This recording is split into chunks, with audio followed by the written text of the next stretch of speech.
the happenings in the economy sector of society to our discerning viewers.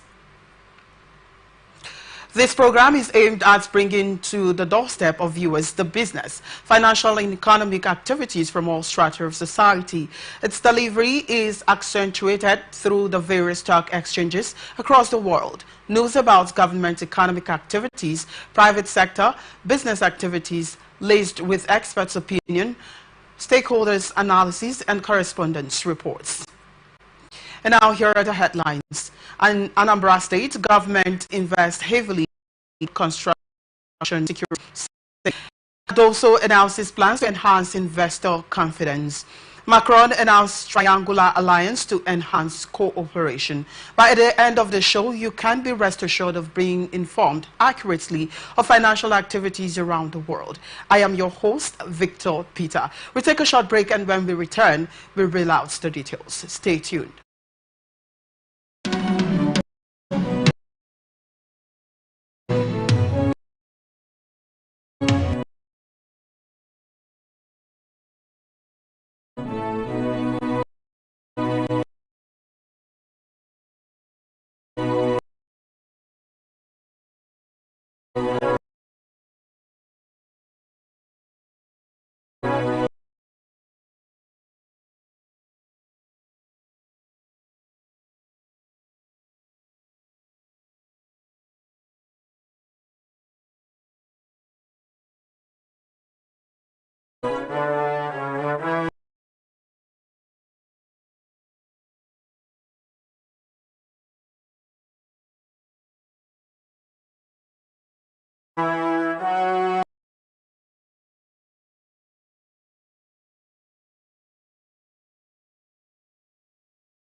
Welcome back, and now let's go into markets reports, local and international business news for today.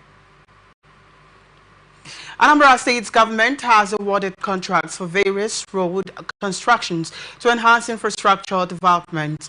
This decision was made during the 33rd State Executive Council meeting.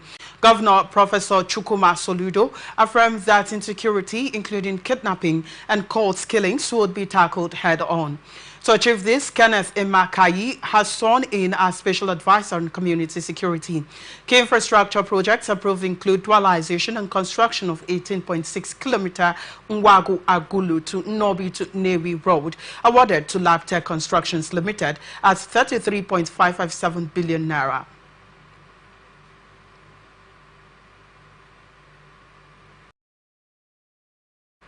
With an 18-month timeline, construction of an iconic tower at Ekulobia, Aguata local government area was also approved, awarded to IDC Construction Limited at 980 million naira with a 4-month timeline. These projects aim to significantly boost infrastructure development and improve residents' quality of life. Anambra State has faced security concerns, including recent attacks. Governor Soludo's commitment to addressing insecurity and investing in infrastructure is crucial for the state's growth and development.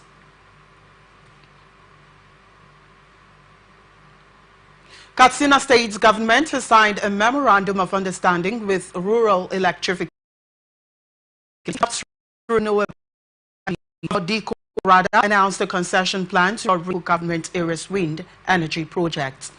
Governor Rada highlighted Katsina's exceptional renewable energy potential, citing high solar irradiation levels. Partnering with REA will accelerate energy access across communities and businesses. Katsina's geographical location offers immense opportunities for renewable energy harnessing. Restoring Remy wind energy projects demonstrates commitments to utilizing natural advantages for citizens' benefit. Qualified partners are being sought to optimize efficiency and service delivery. REA will provide technical advisory support throughout concession process, ensuring adherence to international best practices. This initiative addresses devastating power outages impacting small and medium-scale enterprises.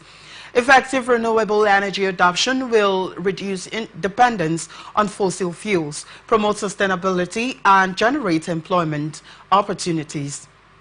Katsina State is paving way for sustainable energy future.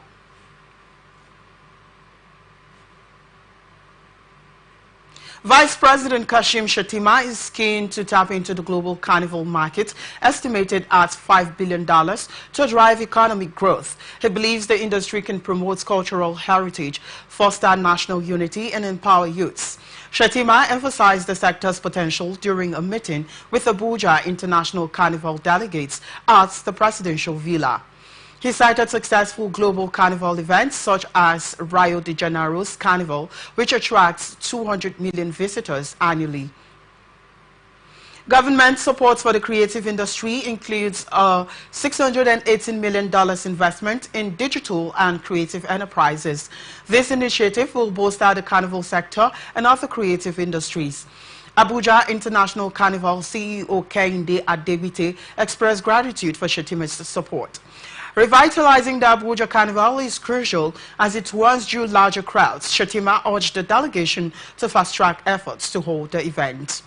Adebite outlined plans to partner with the Ministry of Art, Culture and the Creative Economy. Effective collaboration between government agencies, private sector, stakeholders and creative entrepreneurs will unlock the carnival industry's potential. This synergy can drive employment, national cohesion and economic growth. Minister of Solid Minerals Development, Dr. Dele Alake, has hailed the extractive and mining sector's significant contribution to the nation's economy. Between 2019 and 2023, the sector remitted 1.14 trillion naira to the Federation accounts. This substantial revenue growth underscores the sector's potential for economic diversification. According to Nigerian Extractive Industries Transparency Initiative, NECT, revenue increased from 79.96 billion naira in 2019 to 401.87 billion naira in 2023.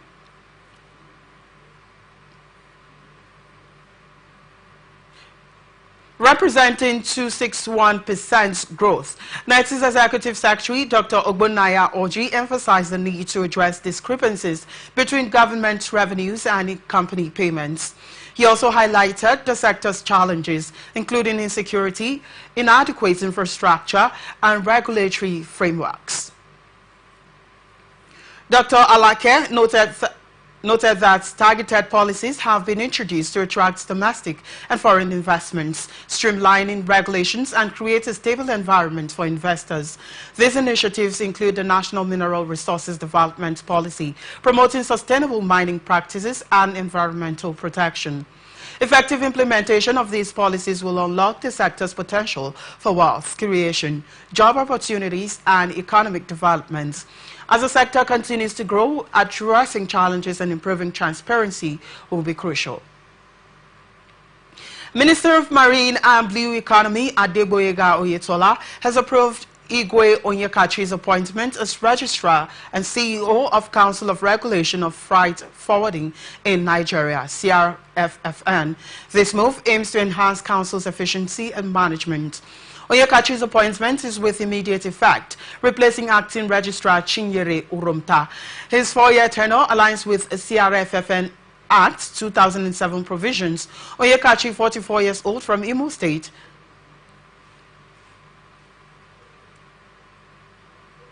holds a master's degree in transportation and logistics and is an active registered CRFFN member. CRFFN has faced confidence and insolvency issues, struggling to pay salaries since January. Minister Oyetola intervened with a bailout loan to address these challenges. Onyekachi's leadership is expected to bring stability and growth to the council. As Registrar and CEO, Onyekachi will oversee regulation and control of freight forwarding practices, maintenance of registers, seminars and workshops. His expertise will promote excellence in freight forwarding through competence and best practices. Effective leadership and strategic direction are crucial for CRFFN's success. Oyed Kachi's appointment marks a new chapter for the Council, aiming to enhance industry standards and contribute to economic growth. Central Bank of Nigeria Governor Olayemi Cardoso announced plans to increase transparency by sharing net external reserves data starting 2025. This move aims to enhance investor confidence and promote economic growth. Cardoso revealed these at the Financial Times Africa Summit in London, emphasizing the bank's commitment to managing inflation. Headline inflation is expected to moderate, although food inflation remains challenging. CBN's efforts to restore investor confidence are yielding results, with minimal complaints about foreign exchange access. Gross foreign exchange reserves now exceed $40 billion. Foreign investors are taking notice of Nigeria's economic reforms, with recent visits from Citigroup's Jane Fraser and JP Morgan's Jamie Dimon. Cardoso cited growing interest in Nigeria's economy due to its relatively stable currency.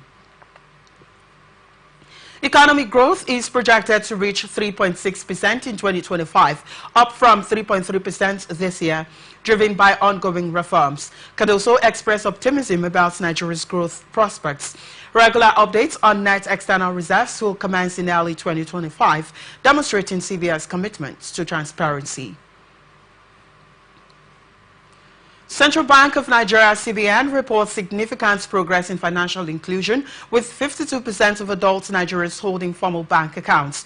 This translates to 54.2 million people, marking notable advancement. CBN's acting head of consumer protection, Ibrahim Yahaya, disclosed these figures at the Financial Literacy Fair commemorating 2024 World Savings Day. Yahaya emphasized the importance of instilling a savings culture, particularly among youths. Despite progress, 32% of the population, or 33.9 million people, remain excluded from the formal financial system. Additional 5% and 11% fall under other formal and informal financial inclusion categories, respectively. Yahaya highlighted broader economic benefits of saving, noting deposits fuel lending to the real sector, driving economic growth. Maintaining a saving culture, even in a small amounts, helps cushion inflation's impact. CBN's efforts focus on promoting financial discipline and inclusion. School children participated in World 7 Days events to emphasize savings importance from an early age. Financial literacy and responsible banking practices remain crucial for sustainable economic development. CBN's initiatives aim to bridge financial exclusion gaps and foster economic growth. Federal Competition and Consumer Protection Commission (FCCPC) expressed concerns over recent bank service disruptions, citing violations of customers' rights. These disruptions have hindered customers from accessing funds, making payments, and conducting essential transactions.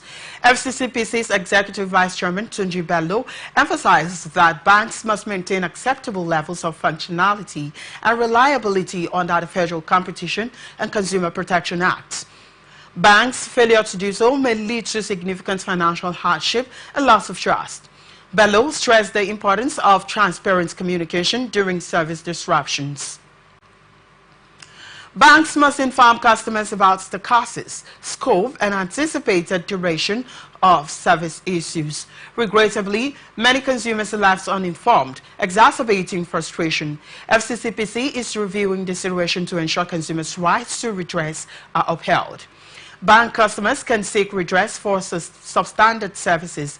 The Commission is working with regulatory authorities, financial institutions, and stakeholders to address disruptions.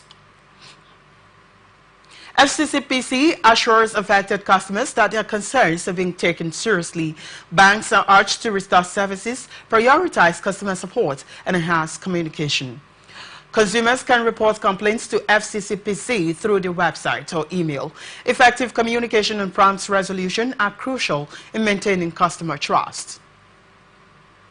Nigeria Shippers Council reveals significant financial losses due to delayed implementation of international cargo tracking notes.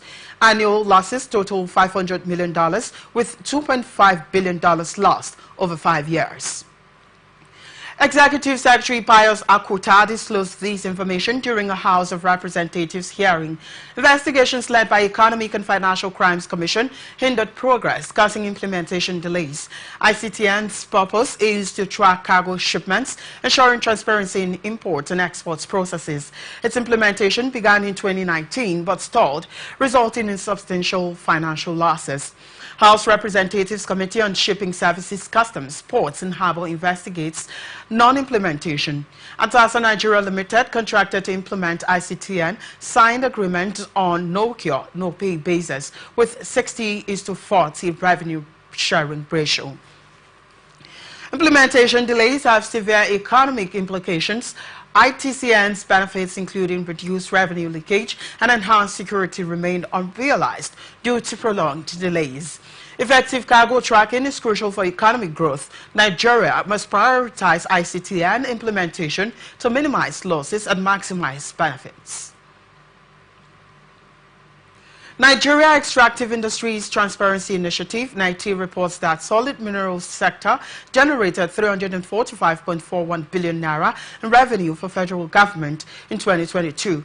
Sector contributed 1.66 trillion naira to GDP, representing 0.8% of total GDP. NIT's Executive Secretary, Dr. Oji Ogunaya Oji, emphasized the sector's potential to expand and contribute significantly to the economy. However, discrepancies between government revenues and company payments need addressing.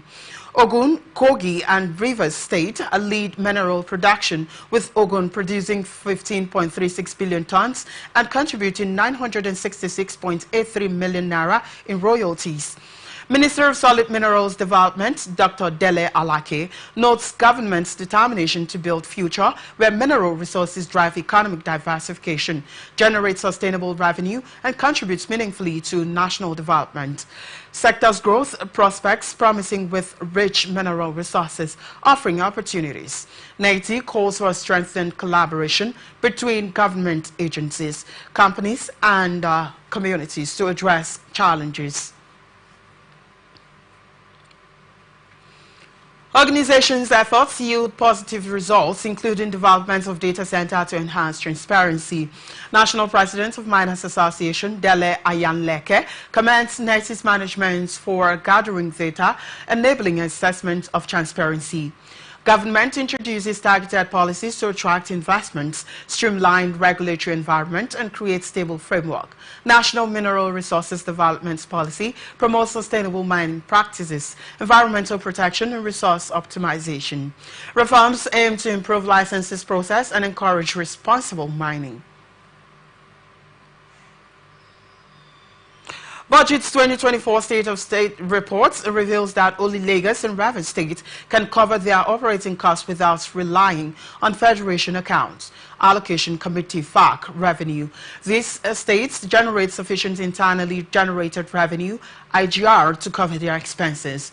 Lagos and Rivers boast IGR to operating expense ratios of 118.39% and 121.26% respectively. Other states, including Ogun, Anambra, Cross River, Kwara, Kaduna, and Edo, can cover at least 50% of their operating costs. However, 34 states depend on FAC receipts for 62% of their recurrent expenditures. Furthermore, 32 states rely on FAC receipts for at least 55% of the revenue, while 14 states rely on FAC for 70% of the revenue. Budget's report highlights the need for states to diversify the revenue streams and reduce dependence on FAC allocations.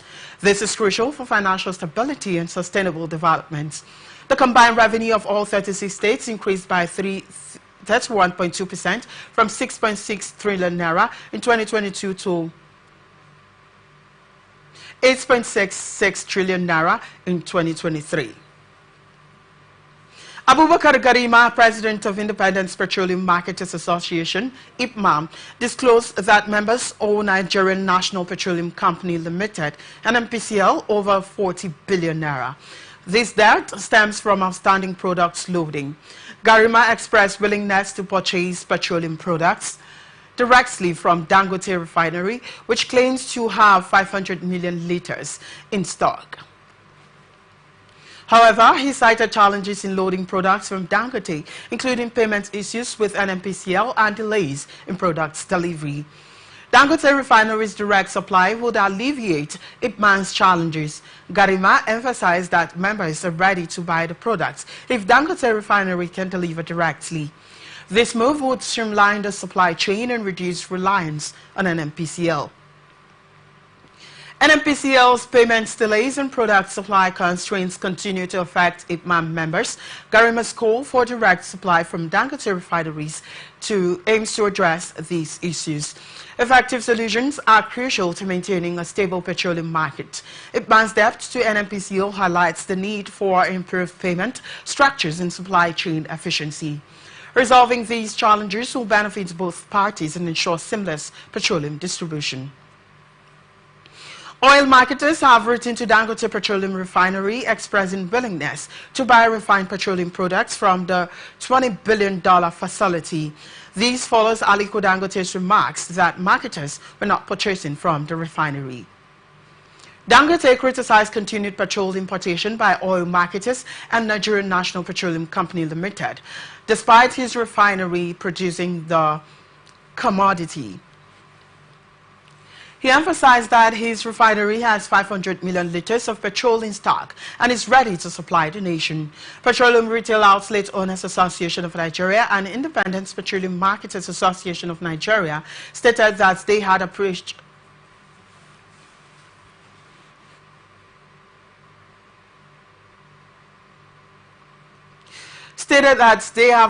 the refinery multiple times to express interest in lifting refined products.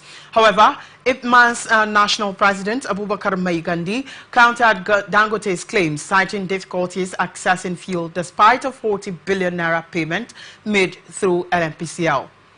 Maigandi suggested Dangote should consider registering independent marketers directly to simplify the process. Meanwhile, some marketers revealed that Dangote Refinery prioritized dealers with import licenses. The refinery began selling to NNPCL on September 15, but has now started direct sales to willing marketers.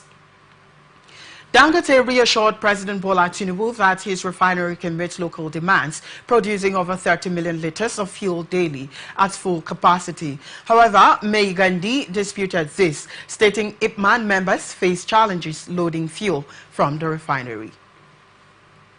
We are open for adverts, placements, bookings and commercials, and you can connect with us and watch us on Atn socials, Facebook and YouTube at Atlantic Television Network. Instagram and TikTok at Atlantic TV Network 1, X formerly Twitter at Atlantic TV Net. Watch us live on our website at atlanticnetwork.tv.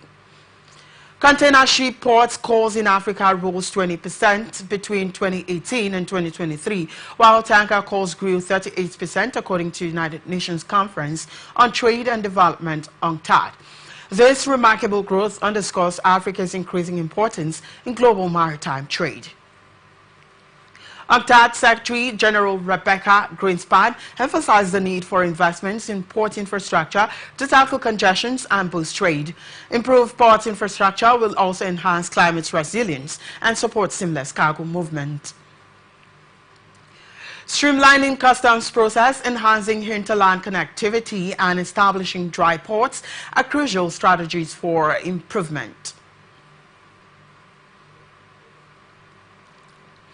Digitalization and automation can also optimize cargo handling operations and attract private investments. Public-private partnerships are essential for bridging the infrastructure gap and building competitive climate-resilient port system.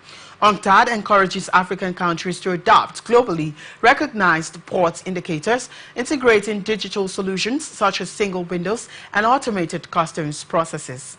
By implementing these strategies, African countries can capitalize on the growth in port calls and establish a more efficient, sustainable maritime transport system.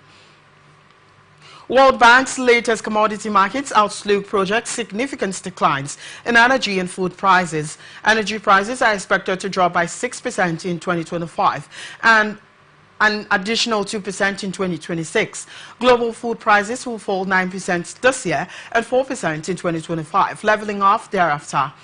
These projections are attributed to an oil glut expected to limit price effects of a wider Middle East conflict. Global oil supply will exceed demand by 1.2 million barrels per day in 2025, a surplus only seen twice before. China's slowdown in industrial production and increased electric vehicle sales contribute to this oversupply. Falling commodity prices and better supply conditions provide a buffer against geopolitical shocks, according to World Bank's chief economist Indamit Gill. However, high food prices remain a concern in developing countries where food price inflation is double that of advanced economies. Gold prices are expected to hit a record this year, climbing 21% over 2023 averages and remaining 80% higher than pre-pandemic levels. Industrial metal prices will remain steady in 2025 to 2026, driven by tight supply conditions and rising energy transition demand. Global commodity prices are projected to plummet by nearly 10% from 2024 to 2026. Policymakers in developing economies have opportunities to adjust monetary policy and reduce fossil fuel subsidies amidst declining commodity prices. Ghana's National Petroleum Authority Chairman Mustafa Abdul Hamid advocates for a harmonized currency among Economic Community of West African States, ECOWAS. Members, this would facilitate trade and fuel imports from Dangote Petroleum Refinery, reducing reliance on the US dollar. Abdul Hamid stresses that Africa's overdependence on the dollar hurts local currency, causing them to lose value. Ghana would need dollars to import fuel from Dangote, while Nigeria would face the same issue importing from Ghana. ECOWAS member states must cooperate beyond petroleum authorities, creating a unified agenda that benefits all. Abdul Hamid cites the African Continental Free Trade Agreement as a foundation for collaboration. Ghana plans to import fuel from Dangote once it reaches 650,000 barrels per day capacity. Aliko Dangote, president of Dangote Group, urges local marketers to leave petrol from the refinery instead of importing from abroad.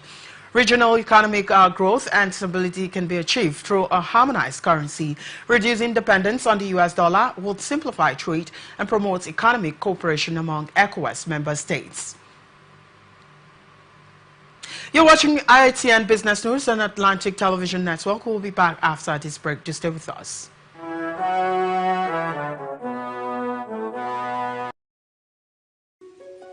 The people of Maiduguri need your help. A catastrophic flood has engulfed the city, leaving over 1 million residents stranded and fighting for survival. Entire communities are submerged, with people trapped inside homes and on rooftops cut off from food, clean drinking water and essential supplies. Health experts are warning of a potential outbreak of deadly diseases, and medical facilities are out of commission. The situation is dire. Helicopters, boats and high-riding trucks capable of navigating the treacherous, waterlogged areas are urgently required to reach the countless men, women and children still awaiting rescue. The Nigerian media is issuing a desperate plea to the government, humanitarian organizations, international actors and citizens across the nation. Step in now, before it's too late. For more information on how you can help, contact Professor Usman A. Tar, the Honorable Commissioner for Information and Internal Security, Borno State, on 0809-233-3955. Every second counts. This is powered by Atlantic Television Network.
Welcome back to Atn Business on Atlantic Television Network. Now to the rest of our stories.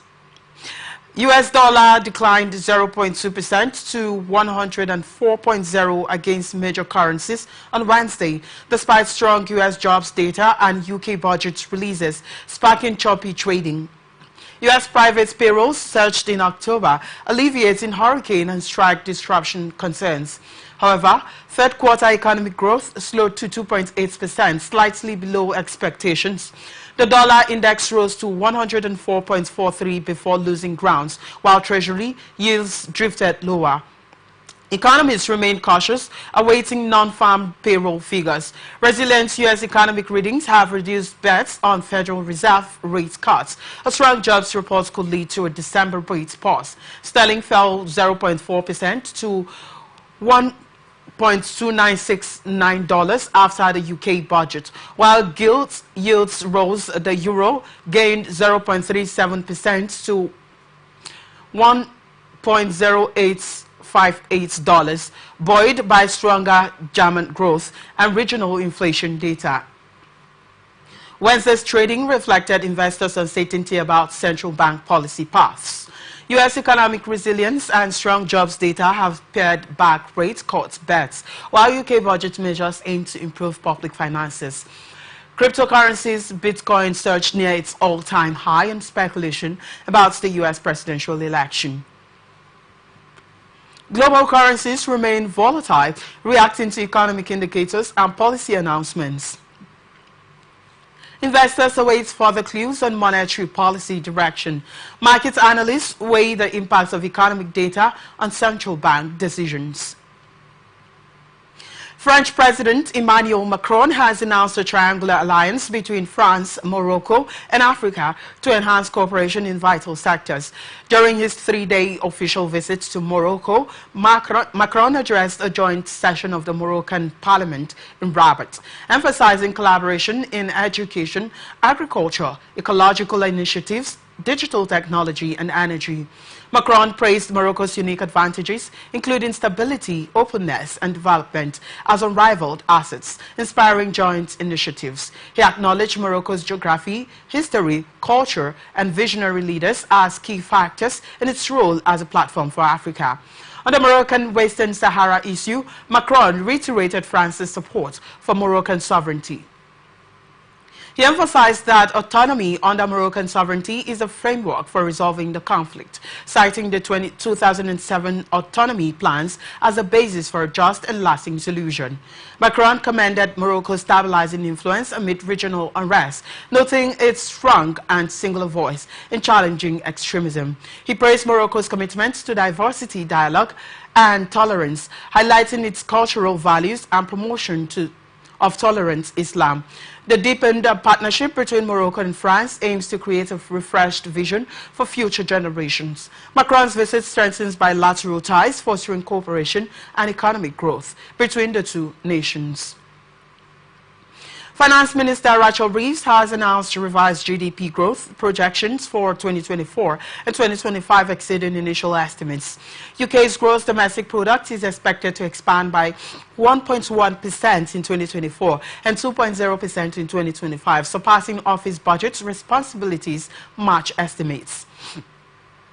Reeves presented these projections in her maiden budget speech, outlining the new Labour government's tax and spending plans. This upward revision is attributed to Britain's annual inflation rate, dropping below the Bank of England's 2.0% target.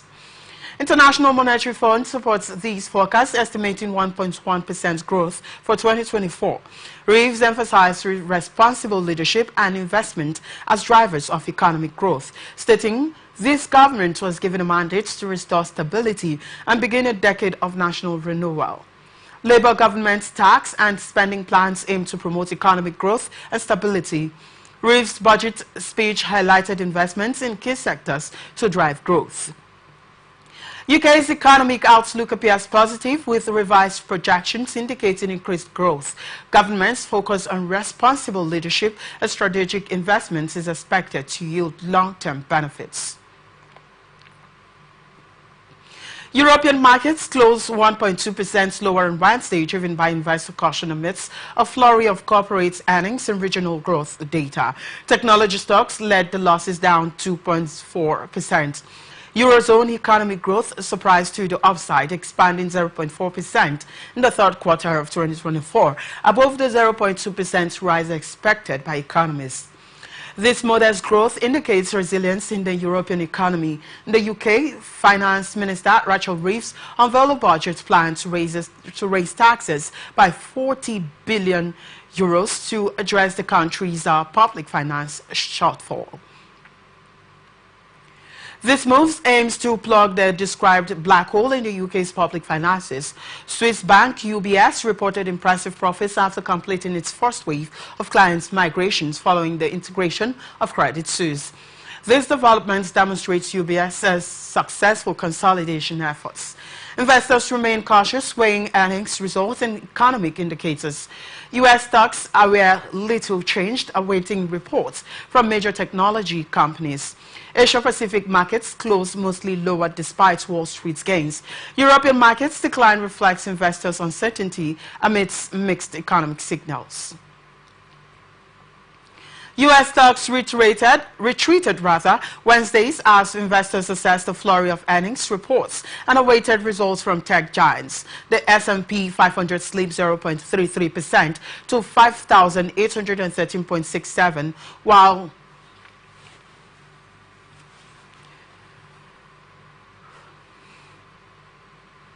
while the Dow Jones Industrial Average lost 0.22% to 42,141.54.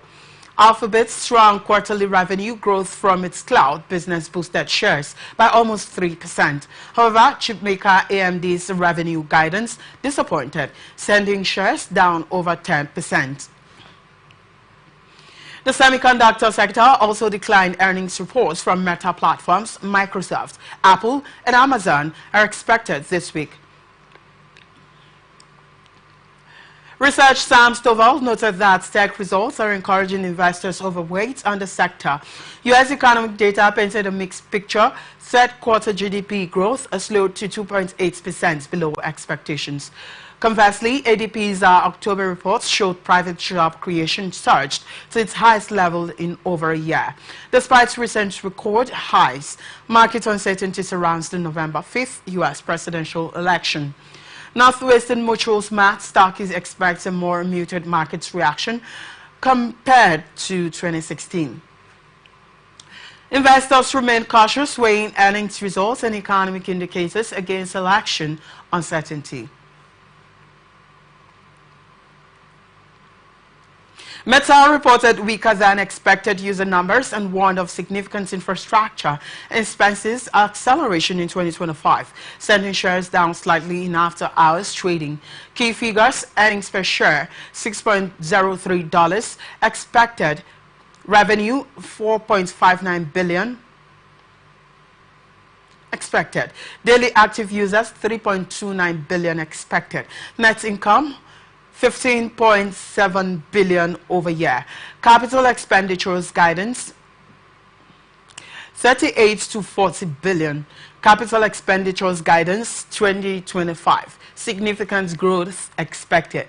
Meta's AI investments drive infrastructure expenses, with CEO Mark Zuckerberg emphasizing the importance of these investments for improving art businesses. Advertising revenue grew 18.7% year over year to 39.9 billion, accounting for 98.3% of total revenue. Reality Labs hardware units posted an operating loss of $4.4 billion, with sales up to 29% year over year to $270 million. Meta expects fourth quarter revenue between $45 billion and $48 billion, with the midpoint exceeding analyst consensus. eBay's third quarter earnings and fourth quarter guidance fell short of Wall Street's expectations, sending shares down 9% in extended trading. Key figures: earnings 1.19 per share expected, revenue 2.58 billion expected. Fourth quarter revenue guidance $2.53 to $2.59 billion expected. Consensus at upper end: eBay faces intense competition from e-commerce rivals Amazon, Walmart, Etsy, Temu, and Shein. To stay competitive, the company focuses on focus categories like collectibles, luxury goods, and auto parts, and introduces AI tools for personalized recommendations and streamlined seller listings. Gross merchandise volume grew 2% year-over-year to $18.3 billion, exceeding estimates. CFO Steve Priest cited solid execution on strategic initiatives amid a dynamic macro environment. Despite this, eBay's guidance disappointed investors, casting doubts on its ability to sustain growth. Starbucks reported quarterly earnings and revenue below analysis expectation, driven by weak sales in the US and China. CEO Brian Niccol, who joined in September, acknowledged the need for a strategic overhaul to win back customers. Key figures: earnings per share 80% expected, revenue $9.07 billion expected, net income $909.3 million expected.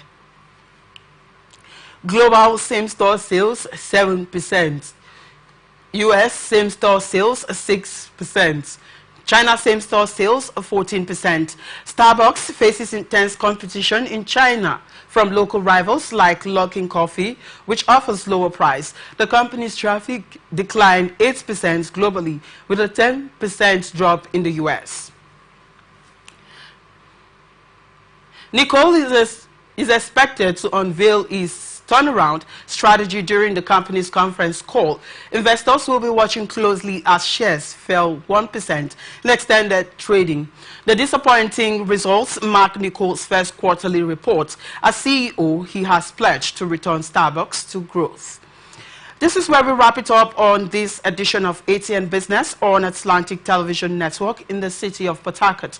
I am Victor Peter. We are open for adverts, placements, bookings, and commercials. Stay connected on Atn Socials, Facebook and YouTube, Atlantic Television Network.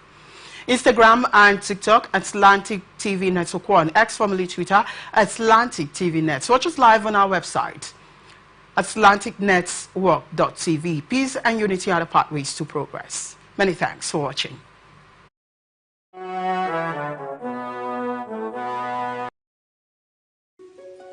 The people of Maiduguri need your help. A catastrophic flood has engulfed the city, leaving over 1 million residents stranded and fighting for survival. Entire communities are submerged, with people trapped inside homes and on rooftops cut off from food, clean drinking water, and essential supplies. Health experts are warning of a potential outbreak of deadly diseases, and medical facilities are out of commission. The situation is dire.